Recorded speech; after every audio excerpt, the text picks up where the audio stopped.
The Queen, her gold carriage alone is made of 4 tons of solid gold, worth over $370 billion at today's gold prices. The Bank of England Nominees Limited was established to hide the Queen's investments.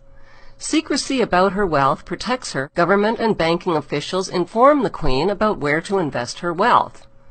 That's called insider trading, and it's illegal. But the Queen gets away with it scot-free. Why? Because she's the Queen, and she's immune to prosecution. The Queen owns more than 300 residences, including castles and palaces, crown jewels, over 27,000 masterpieces, prize racehorses, and a fleet of Bentleys and Rolls-Royces. Her colossal wealth also includes crown land and investments that she inherited from her black nobility ancestors. The Queen's Crown estate includes over 50% of the UK's coastline, as well as Regent Street and Windsor Great Park. Her trillions in wealth are passed down to her descendants, untaxed. Would British tourism collapse if the monarchy was abolished? No, statistically, Buckingham Palace doesn't even make the top 20 list of tourist attractions. Do you know how much the Queen is worth? 17 trillion pounds. That's $30 trillion. She could end world hunger and poverty tomorrow. Besides insider trading and tax-free income, the slave trade and drug trade. Queen Elizabeth I started the British slave trade in 1564. As head of the Church of England, her slave trading of African blacks upset the moral foundations of the Church. Queen Elizabeth II is now head of the Church of England. 200 years after the slave trade was abolished, the Church was pressured into confessing its horrific crimes and apologizing for profiting from the African slave trade.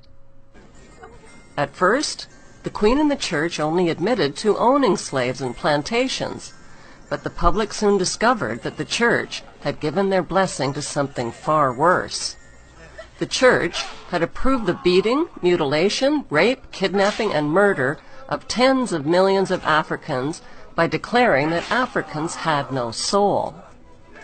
This gave the Church a divine license to profit from their diabolical crimes. Even more lucrative than Queen Elizabeth's slave trade was Queen Victoria's drug trade. Opium was grown and manufactured in the British-owned opium factories of British India. China banned the importation of opium, but once the British monarch secured a drug trade monopoly, over 17,000 illegal chests of opium worth millions were forced onto the Chinese population. The British waged 3 drug wars on China to force them to pay for the illegally imported opium.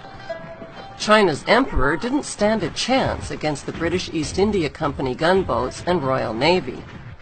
The British destroyed, plundered, looted, and raped their way along the coast of China until there was nothing left to loot or plunder.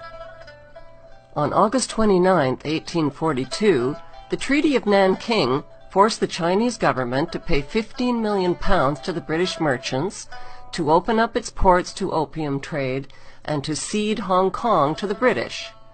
This was the ugly origin of Hong Kong's 155 years as a stolen British Crown colony. There are people who believe that they have a God-given right to rule over others.